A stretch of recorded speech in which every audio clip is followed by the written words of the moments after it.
Historias de Jack. Empezamos.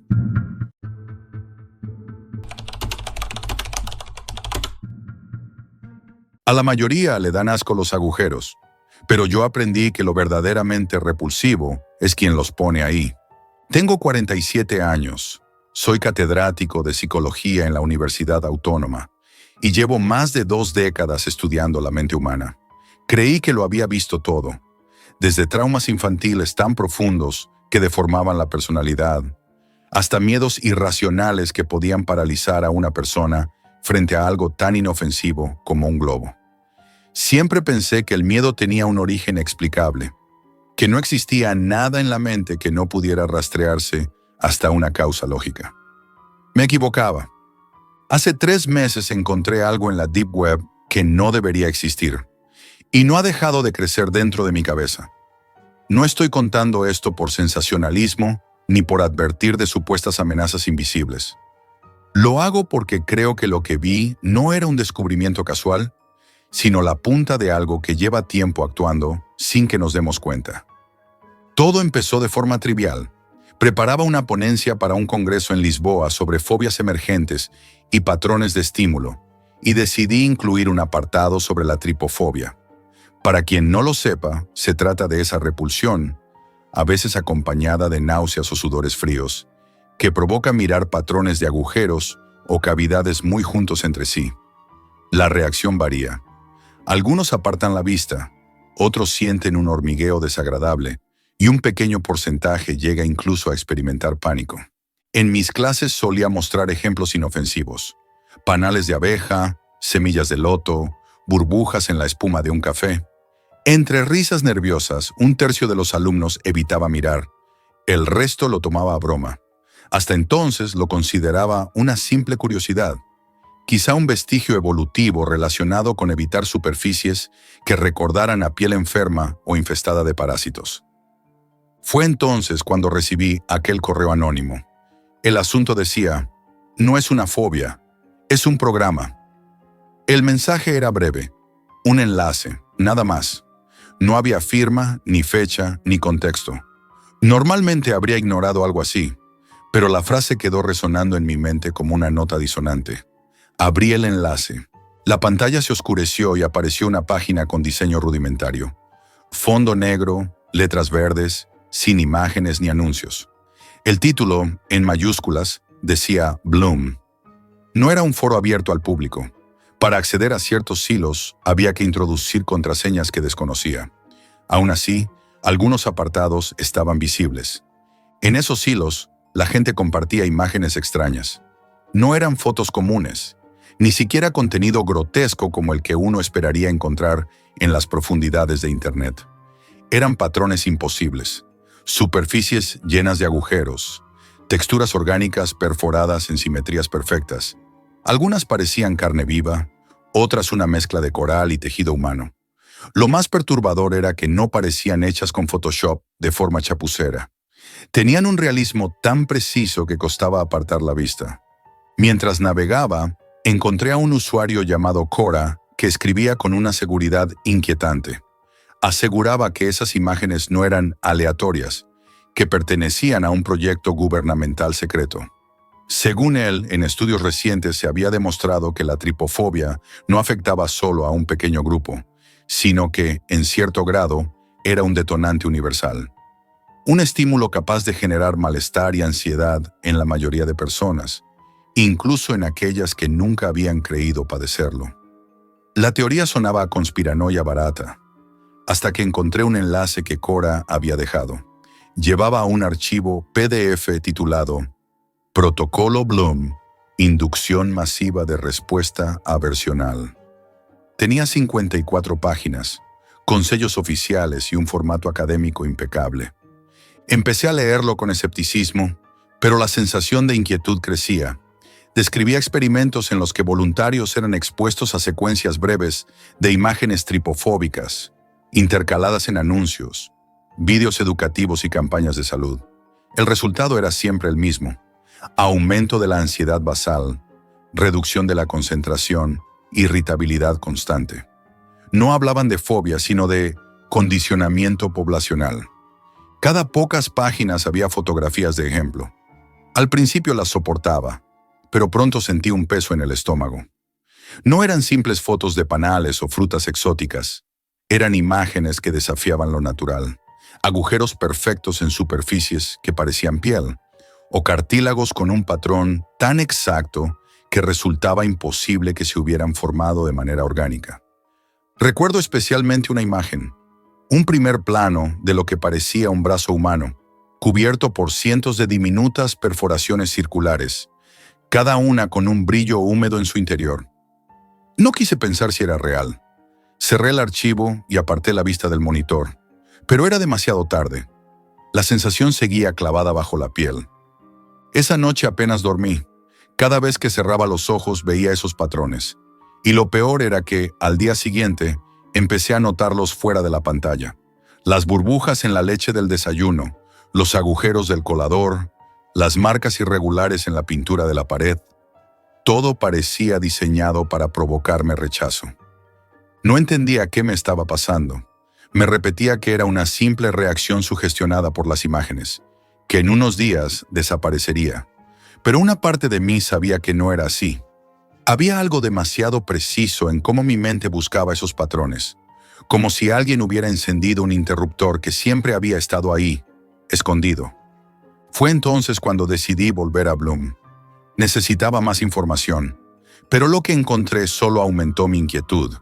Durante los días siguientes intenté convencerme de que era solo una reacción pasajera. Pensaba que, si evitaba el foro y las imágenes, la sensación se iría apagando. Me equivoqué. A la mañana siguiente, mientras preparaba un café, noté que la espuma formaba un patrón perfecto de burbujas irregulares. No eran simples círculos, tenían esa profundidad y esa simetría imposible que había visto en el archivo. Sentí una punzada en el estómago y tuve que apartar la taza. En el trabajo la cosa fue peor. Caminaba por los pasillos de la universidad y me descubrí observando la superficie de los extintores, las rejillas de ventilación, las texturas de los azulejos. Cualquier agrupación de huecos o marcas me provocaba el mismo impulso: apartar la vista de inmediato o, si no podía, tragar saliva para controlar las náuseas. Empezaba a sentirme como un animal condicionado. Esa misma noche decidí volver al foro Bloom, buscando respuestas. Cora había publicado un nuevo mensaje en uno de los hilos principales. Si ya los ves en todas partes, es que el patrón se ha instalado. No puedes desinstalarlo, solo intensificarlo.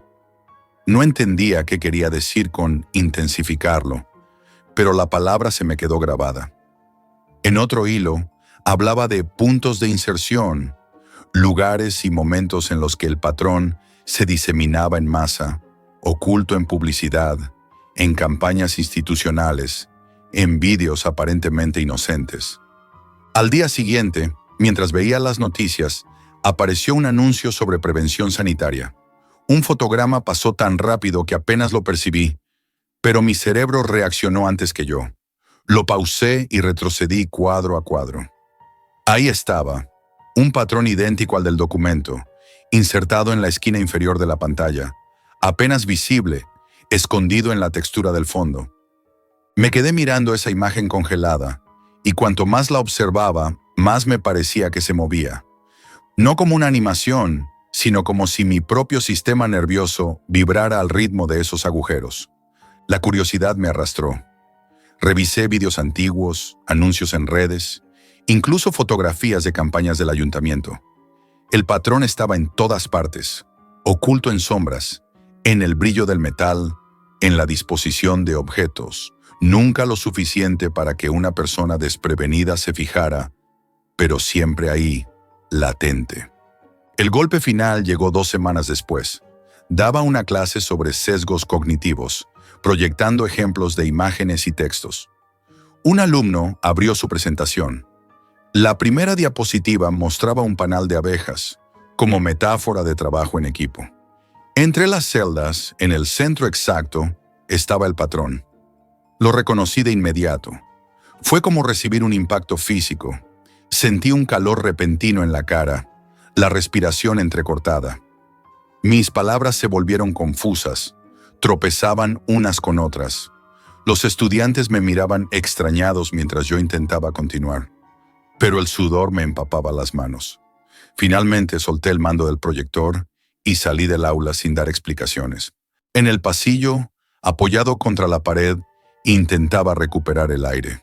Me di cuenta de algo aterrador. Ya no podía confiar en mi percepción. No sabía si ese patrón estaba realmente ahí o si mi mente lo estaba proyectando sobre cualquier superficie. Esa noche escribí a Cora. Le pedí que me dijera la verdad completa, que me explicara si había alguna forma de revertir lo que me estaba pasando. La respuesta llegó horas después, en un mensaje sin firma. No busques cura, el patrón es el mensaje. Desde entonces apenas salgo de casa. El gotelé de las paredes, las fibras de la alfombra, las burbujas en el pan tostado, todo me resulta insoportable. Ya no miro directamente a la comida, evito las pantallas siempre que puedo, y camino con la vista baja para no fijarme en las aceras. Lo más inquietante es que he empezado a notar reacciones similares en otros. Personas que apartan la vista sin saber por qué, que cambian de canal bruscamente, que arrugan el ceño frente a imágenes inofensivas. Quizás sea coincidencia, o quizá el patrón ya esté extendido mucho más de lo que imaginamos. La próxima vez que veas un anuncio, un logo, o incluso la forma en que la luz se refleja sobre un objeto, fíjate bien. Tal vez descubras que lleva ahí mucho más tiempo del que crees. Yo solo espero que, si algún día notas esa incomodidad inexplicable, recuerdes mis palabras. No es una fobia, es un programa. Y cuando empiece, ya no podrás mirar el mundo igual. Si has llegado hasta aquí, ya conoces el patrón. Ahora es tu turno. Deja tu comentario, suscríbete y dale like antes de que aparezca en tu próxima pantalla. Y no puedas dejar de verlo.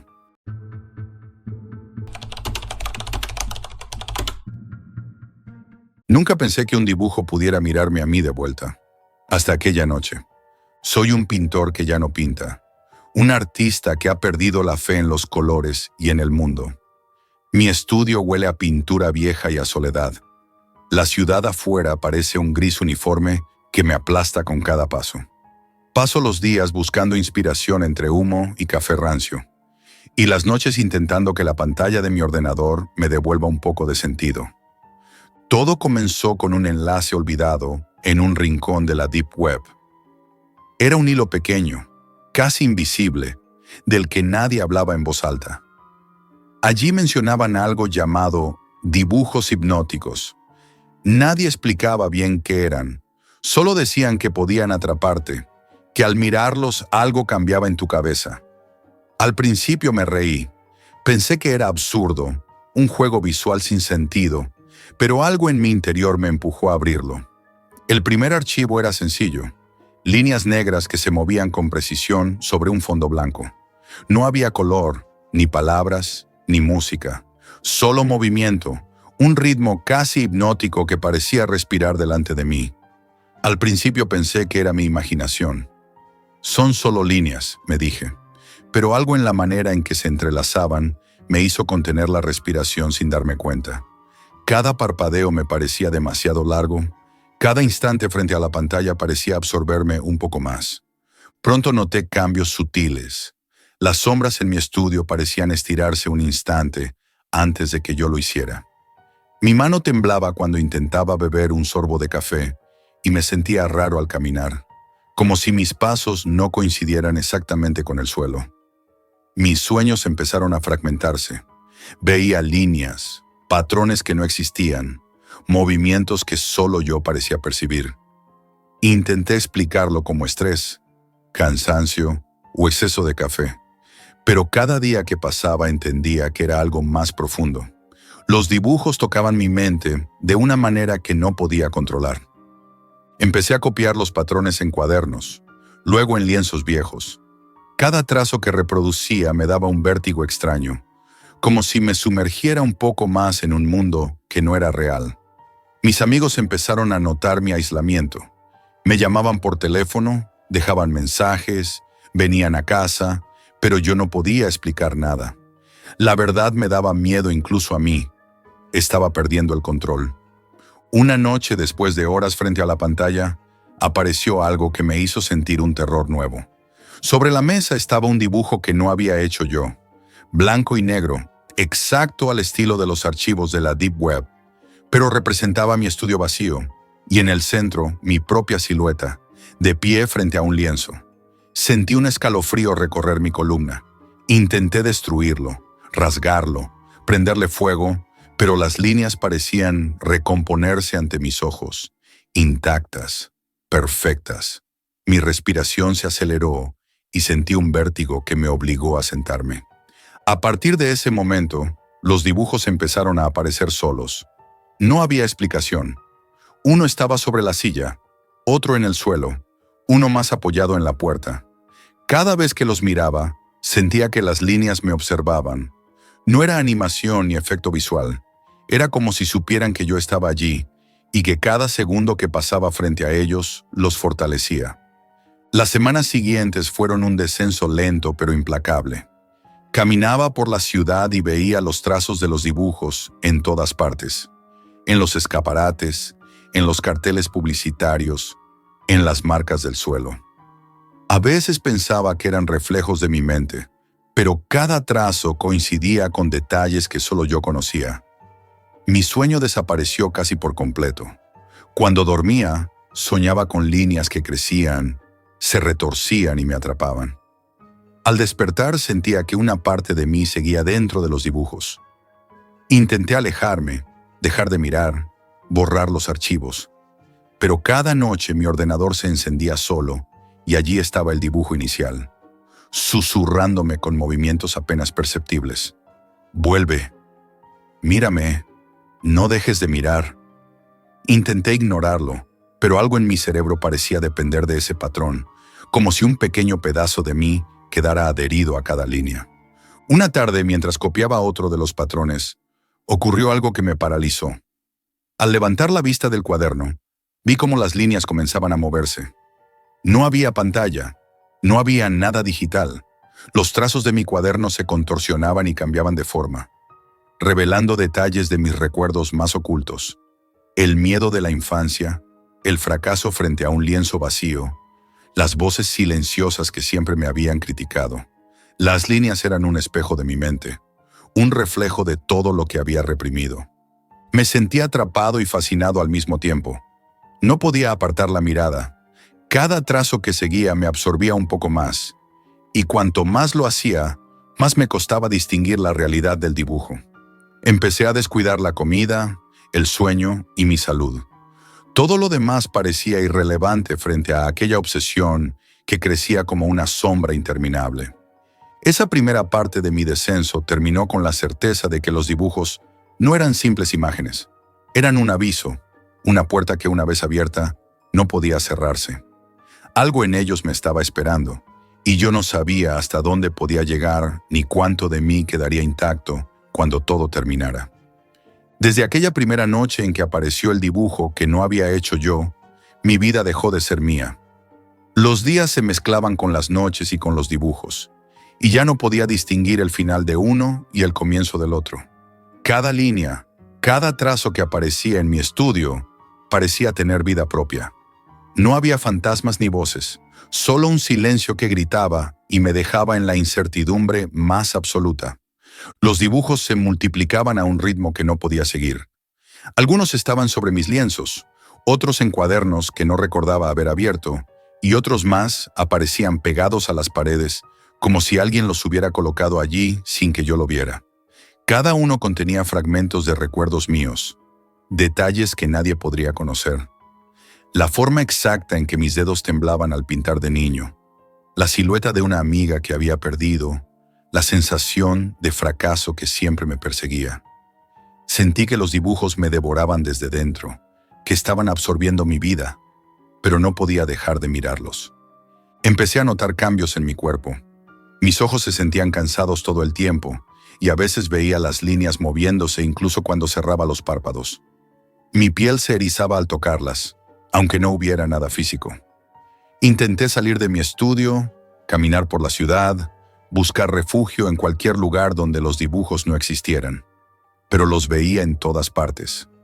En los escaparates, en los grafitis de las calles, en las marcas de la acera. Era como si el mundo entero estuviera hecho de patrones que me observaban.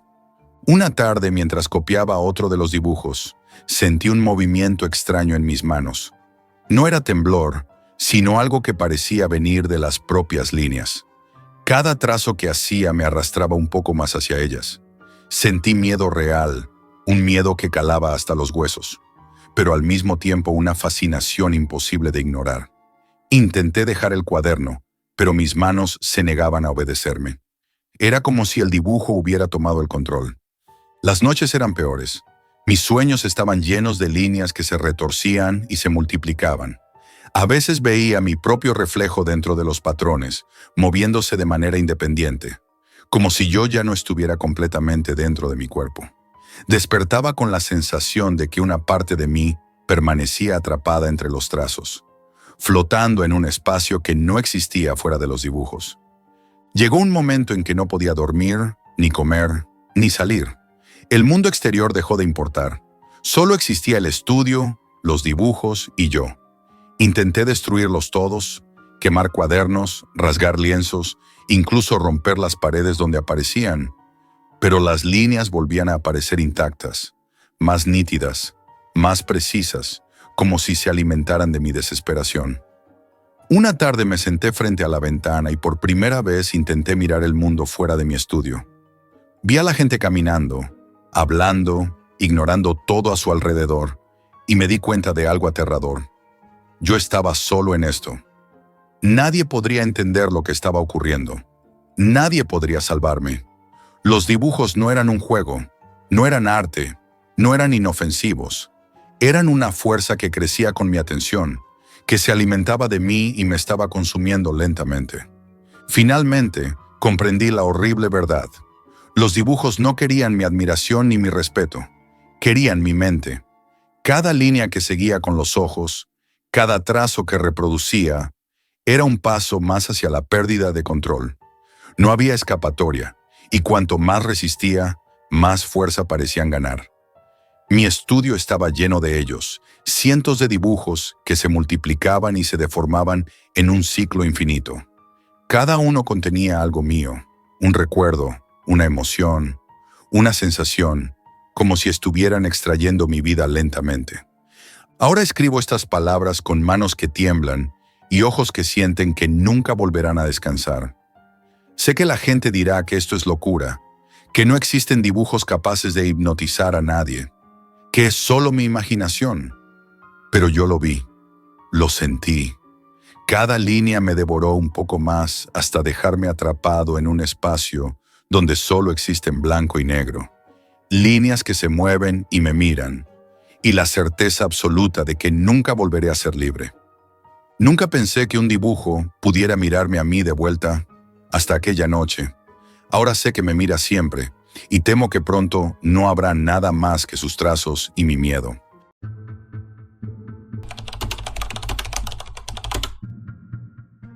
Un simple clic puede destruir mi confianza en todo lo que veía y escuchaba, hasta que entré en la Deep Web.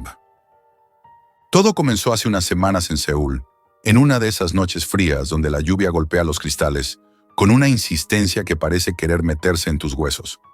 Estaba solo en mi apartamento, como tantas otras veces, y sentía una mezcla de aburrimiento y curiosidad que me empujaba a buscar cosas prohibidas.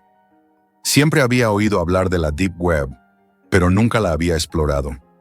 Pensaba que solo habría foros oscuros, teorías conspiratorias y archivos ilegales. Nada que pudiera afectarme realmente. Pero esa noche no fue como las demás. Al principio, navegar por esos sitios era casi adictivo. Foros secretos llenos de debates políticos que no aparecían en ningún medio. Artículos sobre tecnología que prometían cambios globales que nunca se hacían públicos. E incluso relatos perturbadores que parecían inventados, pero que alguien juraba que eran reales. Cada clic me sumergía más en un mundo donde la información estaba a mi alcance, pero siempre con un velo de misterio que me hacía sentir que estaba jugando con fuego. Fue entonces cuando apareció ella, un perfil anónimo llamado Hye Jin. Su primer mensaje era inquietante. Puedo mostrarte la verdad detrás de todo lo que crees seguro. No entendía por qué, pero algo en sus palabras me atrapó. No era solo la curiosidad. Había un tono extraño, como si supiera que yo estaba allí, solo, y que necesitaba escucharla. La advertencia parecía personal, dirigida solo a mí, y eso me hizo responder. Hyejin comenzó enviándome enlaces a vídeos y documentos que, según ella, nadie debía ver. Al principio, pensé que era una broma o algún tipo de fraude, pero a medida que abría los archivos, me di cuenta de que lo que contenían era inquietantemente convincente.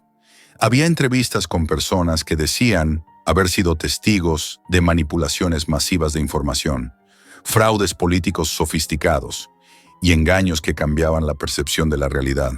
La cámara temblaba, la iluminación era pobre, los rostros a veces apenas se distinguían, pero cada palabra sonaba auténtica, demasiado auténtica.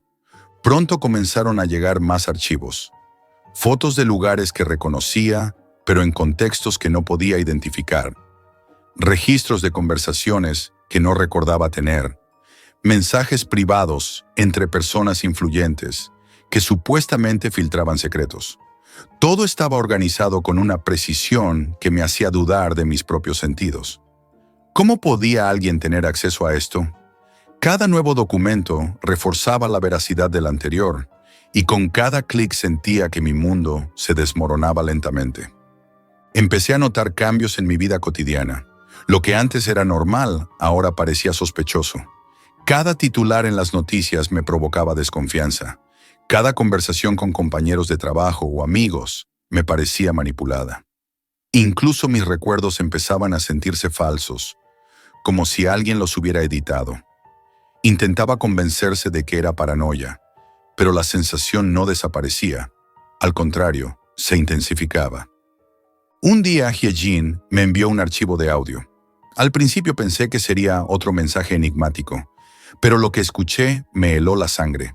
Alguien hablaba de mí, describiendo mis hábitos, mis rutinas, incluso conversaciones privadas que nadie debería conocer. No había cámaras, no había persecución, solo la idea de que alguien había tejido mi vida dentro de este juego macabro de información. La sensación de vulnerabilidad era absoluta, y por primera vez sentí miedo real. Un miedo que no se basa en fantasmas o monstruos, sino en la certeza de que alguien me conocía mejor que yo mismo. A pesar del miedo, no podía dejar de investigar. Cada archivo traía consigo la promesa de una verdad más grande, más impactante que la anterior. Documentos sobre corrupción política, engaños en instituciones que parecían intocables, pruebas de manipulaciones masivas que nunca habían sido reveladas. Era como descubrir un mundo oculto, pero cada descubrimiento venía con un precio: mi tranquilidad. Empecé a descuidar mi trabajo, mi rutina, mis Hyejin y los archivos que me enviaba. Hubo un momento en que decidí probarla, enviar la información sobre mí mismo para ver si sus respuestas eran ciertas. Y lo eran.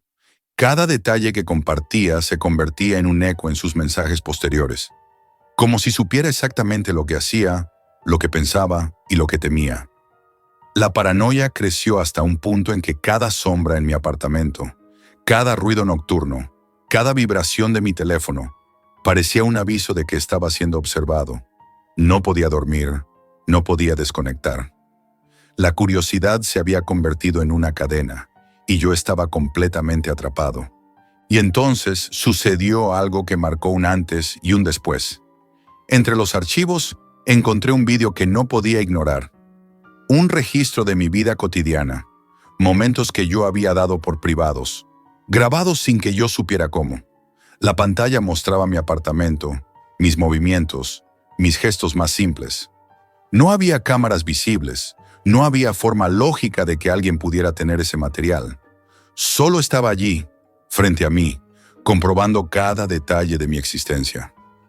Ese fue el punto en que comprendí que la Deep Web no era solo un lugar de información prohibida. Era un lugar donde la mentira podía ser construida con tal precisión que podía alterar tu mente, manipular tus emociones y borrar la línea entre lo real y lo inventado. Y yo ya había cruzado esa línea. Intenté alejarme, borré enlaces, cambié contraseñas, cerré cuentas. Creí que eso bastaría para recuperar algo de normalidad, pero Hyejin siempre encontraba una manera de aparecer.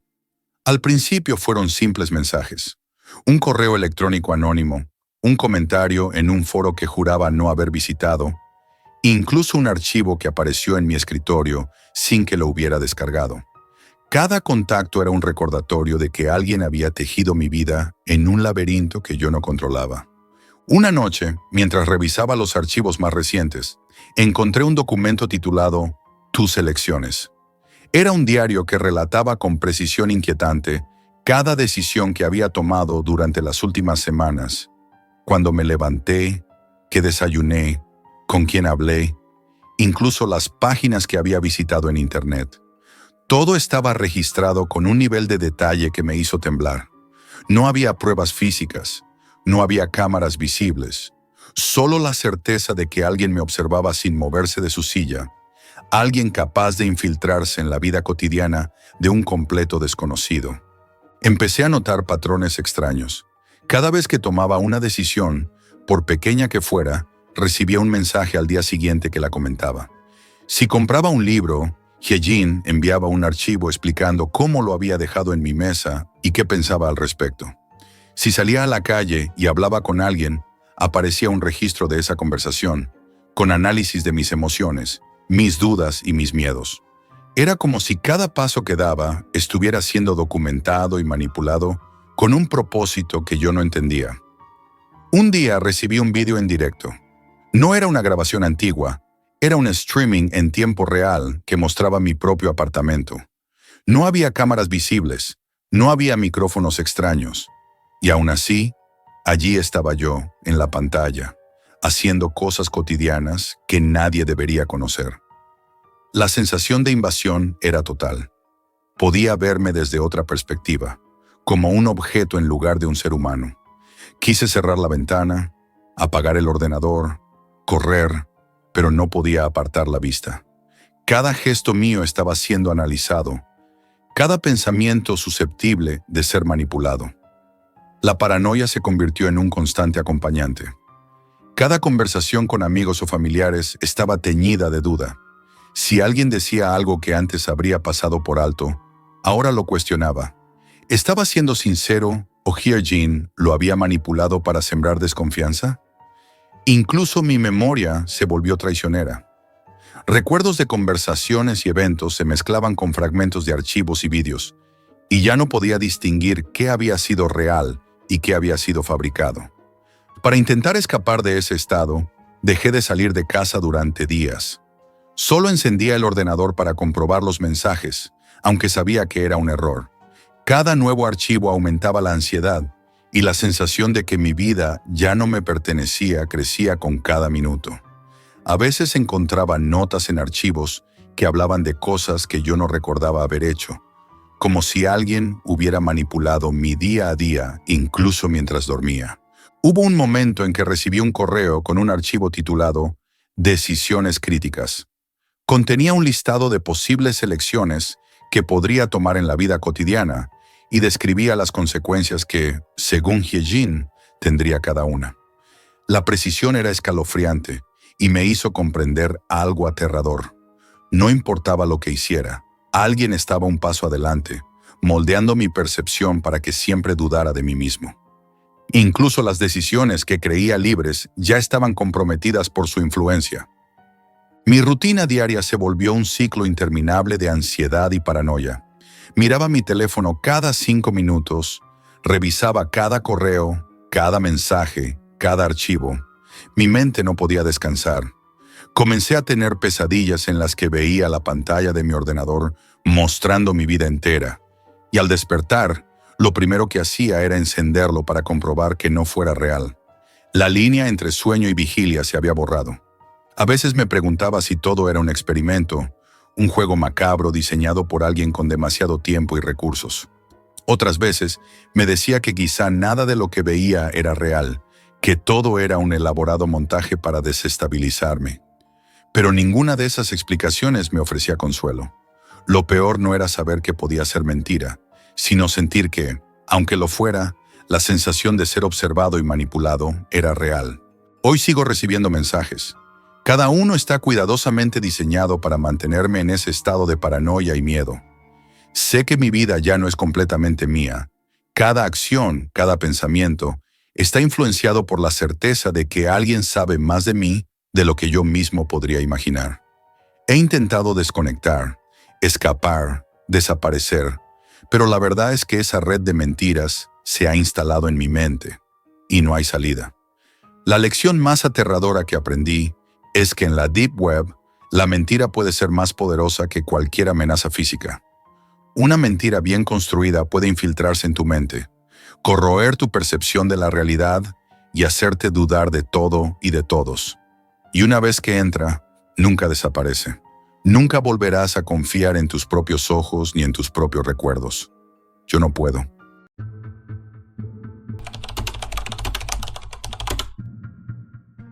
Si supieras lo que yo sé, probablemente no seguirías leyendo esto, pero yo no puedo dejar de contarlo. Hasta hace unas semanas llevaba una vida anodina. Trabajos temporales, cafés solitarios, series de madrugada. Nada podía prepararme para lo que descubrí en la Deep Web. Todo comenzó con un enlace enterrado en un foro olvidado, entre hilos de teorías conspiratorias que normalmente habría ignorado. Pero había algo en la forma en que estaba escrito.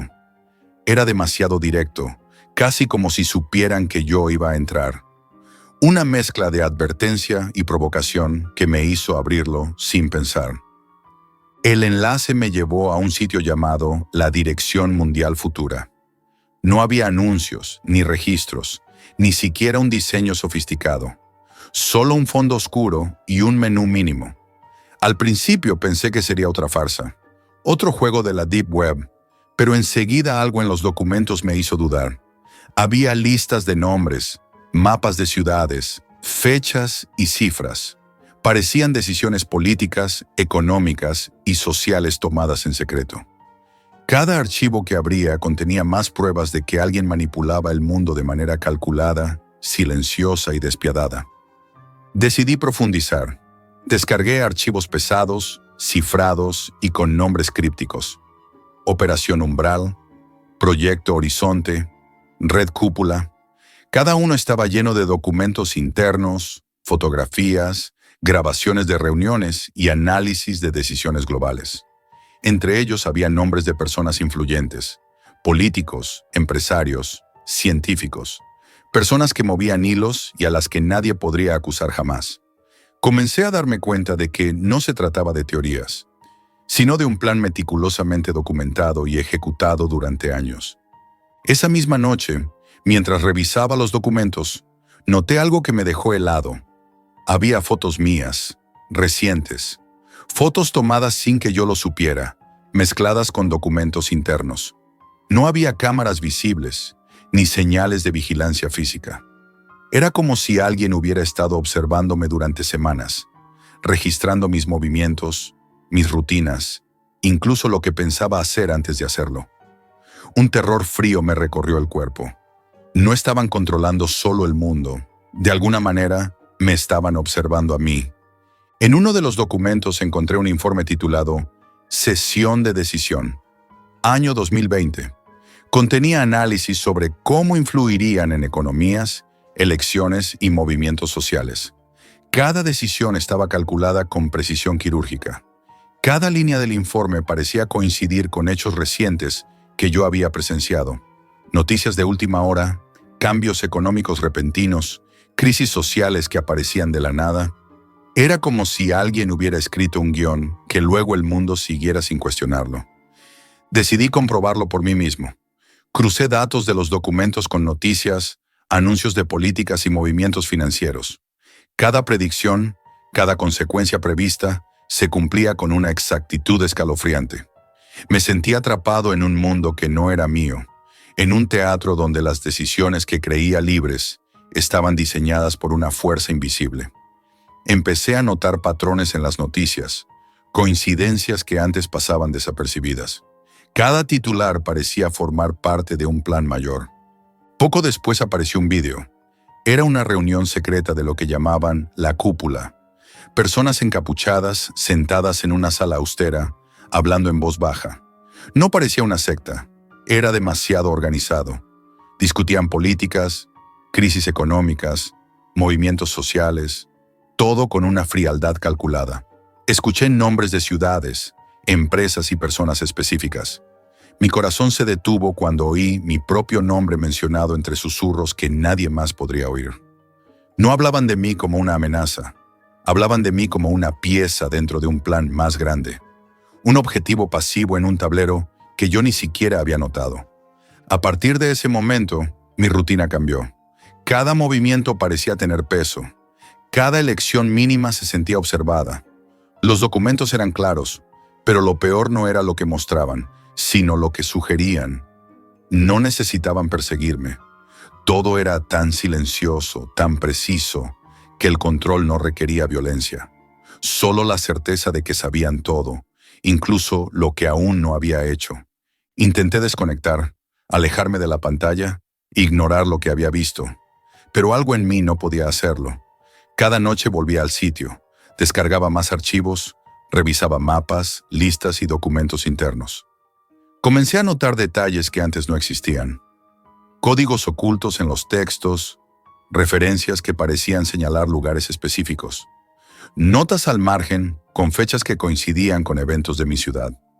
La sensación de que alguien estaba siempre un paso por delante se volvió insoportable. Lo que me aterraba más era el silencio. No había amenazas directas, ni persecuciones físicas, ni cámaras visibles, ni sonidos extraños en mi casa. Solo la certeza de que cada aspecto de mi vida estaba registrado, observado y catalogado. Mi mundo entero se sentía como una marioneta invisible, y yo era incapaz de encontrar los hilos. A partir de ese momento comprendí que no podía contar esto a nadie. No había evidencia que pudiera compartir sin ponerme en riesgo. La dirección mundial futura no necesitaba amenazarme. Su terror residía en la certeza de que yo estaba atrapado en un diseño que no podía alterar, en un plan silencioso y absoluto que transformaba mi mundo en un escenario cuidadosamente calculado. Al día siguiente, recibí un mensaje anónimo en mi correo. Sabemos que estás investigando. No te detengas si quieres entenderlo todo.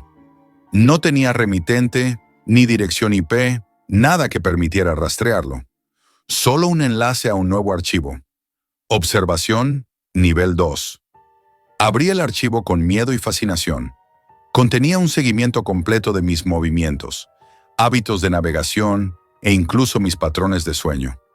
Era un informe que alguien había compilado cuidadosamente, con anotaciones casi literales sobre mis pensamientos, mi forma de caminar, mis gestos.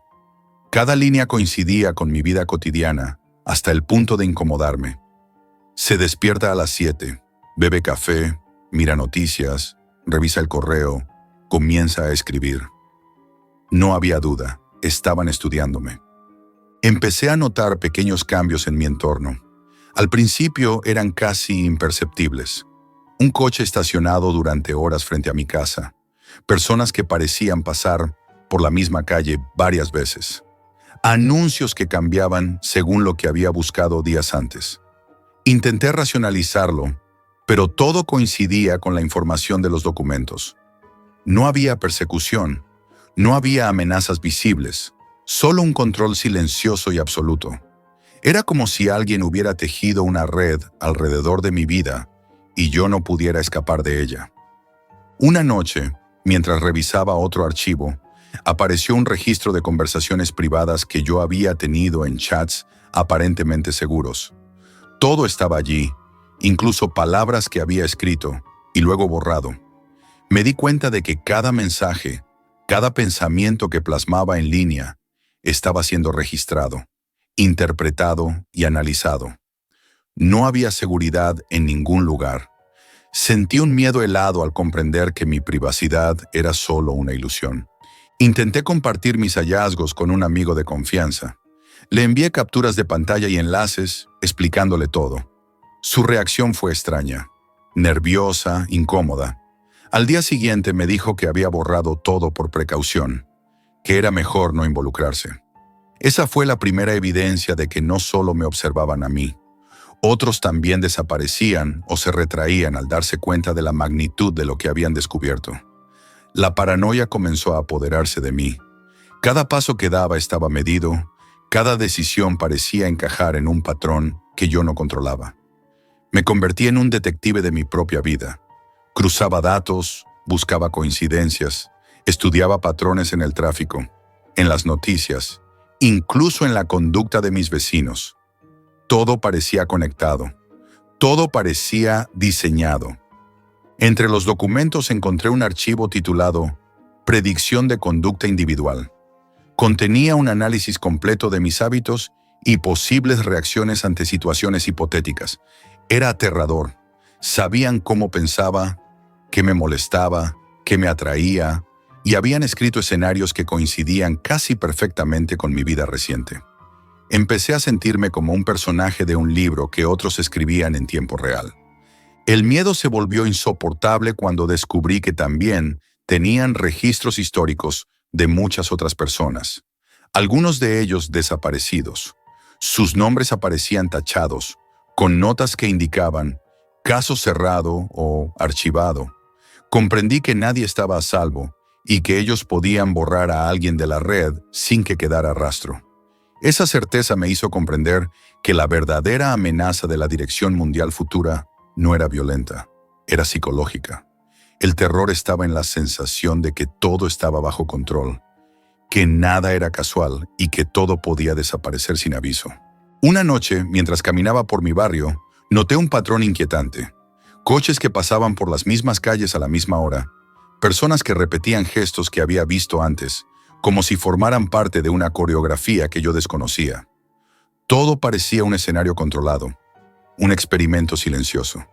Me di cuenta de que no necesitaban perseguirme ni amenazarme.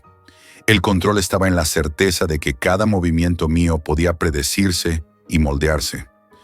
Al final comprendí algo aterrador. Su poder no estaba en la fuerza, sino en la invisibilidad y la manipulación. Todo mi mundo había sido trazado como un tablero de ajedrez, y yo era solo una pieza.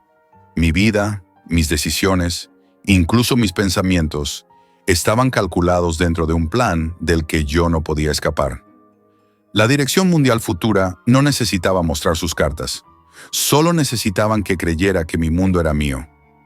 Ahora, mientras narro esto, sé que ellos ya saben que lo sé. Cada palabra, cada pausa, cada sentimiento está registrado y analizado. Y aunque nadie me persiga, aunque nadie toque físicamente mi vida, estoy atrapado en un sistema silencioso que controla todo.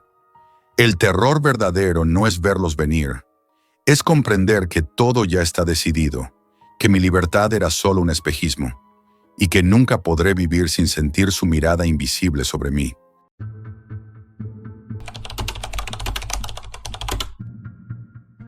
Tengo 29 años y vivo en un apartamento barato en Brooklyn. Mi vida era monótona. Repartidor de día, solitario de noche, con la sensación de que algo me faltaba, aunque no supiera exactamente qué. Todo cambió la noche en que encontré lo que llaman trabajo oscuro en la Deep Web. Al principio parecía inocente. Buscaba dinero rápido, algo que ayudara a pagar facturas atrasadas, y un contacto me habló de un sitio donde se pagaba por trabajos en línea, sin preguntar demasiado. Pensé que era una oportunidad, y no estaba equivocado, al menos al principio. Las primeras tareas eran simples: recopilar información pública, hacer seguimientos de perfiles sociales, organizar datos de manera eficiente. Todo legal, más o menos. Me pagaban en criptomonedas, y la sensación de anonimato me hizo sentir poderoso. Por primera vez en años sentí que podía controlar algo, pero luego comenzaron los encargos extraños. Primero, obtener fotografías de personas en lugares donde no deberían estar. Luego, videos cortos de rutinas diarias, sin que ellas lo supieran. Era inquietante, pero el dinero era tentador. Cada tarea completada traía más, y con cada tarea sentía que entraba más y más en un mundo que no podía imaginar. Recuerdo el primer escalofrío real. Me pidieron información detallada sobre un hombre en Pensilvania. Al principio parecía rutina, historial de compras, ubicaciones frecuentes, redes de contactos. Pero al revisar sus movimientos vi que había desaparecido esa misma semana. Nadie sabía dónde estaba, y yo, sin darme cuenta, había dejado un registro digital de sus últimos pasos. Esa noche me senté frente al ordenador, con las manos temblando, preguntándome si alguien más lo sabría. Y entendí que lo que hacía podía tener consecuencias reales, aunque pareciera inofensivo. A partir de ahí, el miedo se instaló como un huésped silencioso. Cada tarea siguiente era más perturbadora. Perfiles completos de personas que vivían en ciudades distintas, con instrucciones precisas de qué observar, qué registrar. Empecé a notar detalles que antes ignoraba. La manera en que caminaban, el ritmo de sus vidas, incluso pequeñas manías que parecían irrelevantes. Yo siempre había creído que sabía dónde estaba el límite, pero pronto comprendí que el límite no existía. Una noche, mientras investigaba a una mujer llamada Elena, noté que sus patrones eran extrañamente predecibles.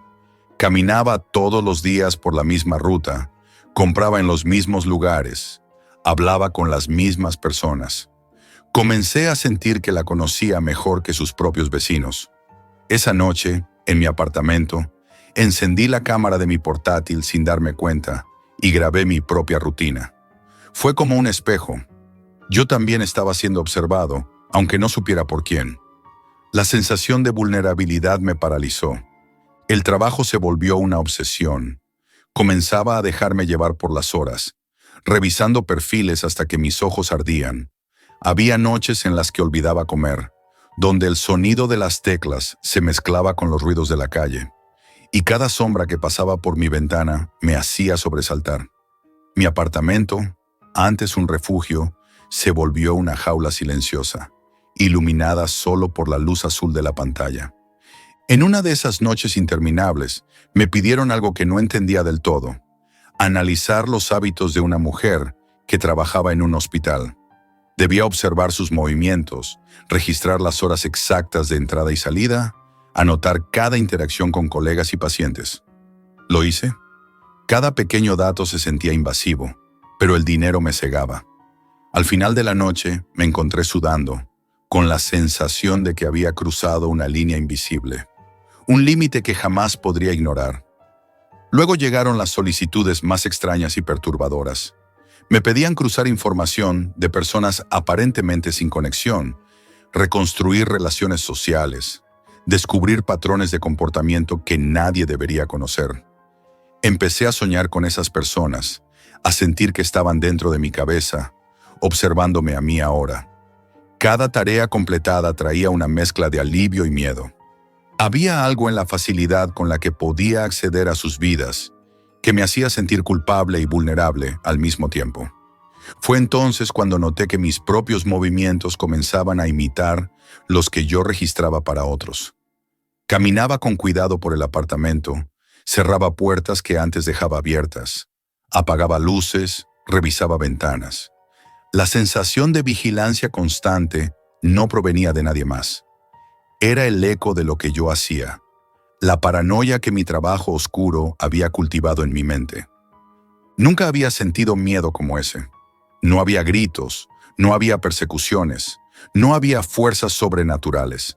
Solo un mundo digital que reflejaba mi desesperación, mis errores, mis crueldades inadvertidas. Y yo, atrapado en mi apartamento con la luz de la pantalla como única compañía, sentía que cada clic me llevaba un paso más cerca de perderme por completo. Al poco tiempo recibí un mensaje que me heló la sangre. Contenía mi nombre, mi dirección, fotos de mi apartamento y un PDF con instrucciones. Tu siguiente trabajo eres tú. Intenté desconectarme, cerrar todo, borrar el historial, pero cada ventana que abría en Internet parecía un reflejo de mí mismo. Cada sonido en la calle me hacía saltar. Supe que ya no podía escapar. Los trabajos continuaban, cada vez más intrusivos, como si la Deep Web quisiera absorber mi vida. Me pedían monitorear reuniones de negocios, analizar transacciones, estudiar patrones de comportamiento de personas al azar. Todo parecía rutinario y distante, pero no lo era. Con cada tarea sentía que mis propios movimientos, mis hábitos, estaban siendo reconstruidos digitalmente, convertidos en datos que yo mismo había alimentado. Era como si estuviera construyendo un espejo donde mi vida quedaba atrapada. Intenté alejarme varias veces. Dejé de abrir correos, de revisar notificaciones, pero los pagos seguían llegando. Cada vez que intentaba cortar el contacto, llegaba un nuevo mensaje con instrucciones y amenazas implícitas. Nadie me perseguía físicamente. Nadie me gritaba desde la puerta. Solo había un mensaje digital que me recordaba que no tenía control. Mi rutina se volvió un torbellino de miedo.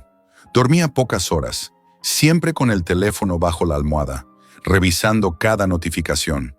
Cada sombra que cruzaba la habitación me hacía sobresaltar. Cada ruido en la calle parecía una señal. Comencé a observar mis propios hábitos. ¿A qué hora encendía la luz? ¿Cuántos pasos daba por el apartamento? Incluso qué decía en voz alta mientras trabajaba. Todo se convirtió en un acto de vigilancia hacia mí mismo, una paranoia que no tenía fin. Una tarde, me pidieron algo que me hizo comprender que había cruzado la línea de la ética, de la moral y de la cordura. Debía analizar la rutina de un hombre mayor que vivía solo en un barrio tranquilo, registrar todo lo que hacía, cada salida, cada compra, cada interacción. Mientras lo hacía, sentí un peso enorme en el pecho. Me daba cuenta de que mi trabajo ya no solo afectaba a desconocidos, podía cambiar la vida de alguien sin que yo siquiera lo tocara físicamente. La culpa me consumió. Vomité en el baño de mi apartamento, temblando, y aún así, al día siguiente, continué con otra tarea. La adicción al dinero y al control era demasiado fuerte. Los días pasaron y las instrucciones se volvieron más abstractas y retorcidas. Me pedían combinar información de personas distintas para descubrir patrones de comportamiento, anticipar decisiones, incluso predecir movimientos futuros. Era como jugar a ser un dios con vidas que yo nunca había conocido. Al principio pensé que solo era trabajo. Luego entendí que cada pequeño dato podía ser una pieza de daño real, que alguien podría usarlo para manipular, arruinar, lastimar. Una noche, tras terminar otra tarea, miré mi apartamento y me pareció extraño, ajeno. Cada objeto, cada sombra parecía estar observándome. Incluso el sonido de la lluvia golpeando el cristal me hacía sobresaltar. Mis propios recuerdos se mezclaban con los de las personas que había estudiado, y a veces no sabía si estaba pensando en mi vida o en la de otros. La confusión me devoraba lentamente. Finalmente recibí un mensaje final, breve, escalofriante. Tu vida está ahora en la red. No puedes salir. Cada clic, cada movimiento, cada dato que dejaste te pertenece. Recuerda, el trabajo oscuro no perdona. No había advertencias ni explicaciones, solo la certeza de que ya no era libre. La red había tejido mi existencia como un mapa que yo mismo había creado y que ahora estaba fuera de mi control. Ahora escribo esto con las luces apagadas, mientras la lluvia golpea el cristal de mi ventana. Cada sonido me hace sobresaltar. Cada notificación de teléfono me paraliza. No hay fantasmas, no hay cámaras ocultas, no hay persecución física. Solo hay un recuerdo constante de lo que hice, de cómo la curiosidad y la desesperación me llevaron a un lugar del que no puedo escapar. Nunca pensé que un clic podría destrozarme la vida. Ahora sé que puede, y cada día que pasa, siento que mis propios movimientos, mis pensamientos, incluso mis recuerdos, son propiedad de alguien más, aunque nunca vea a esa persona. La Deep Web no es un lugar de fantasmas.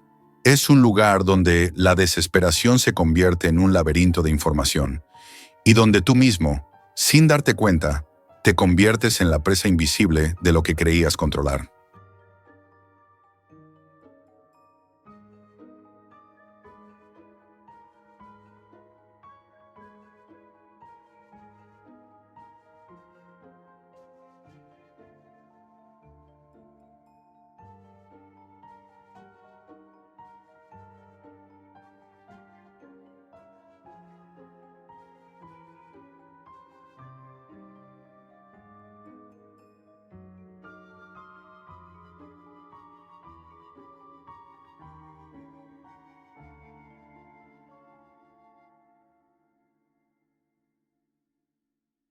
Esto es todo por hoy, amigos, y recuerden, la realidad siempre supera a la ficción.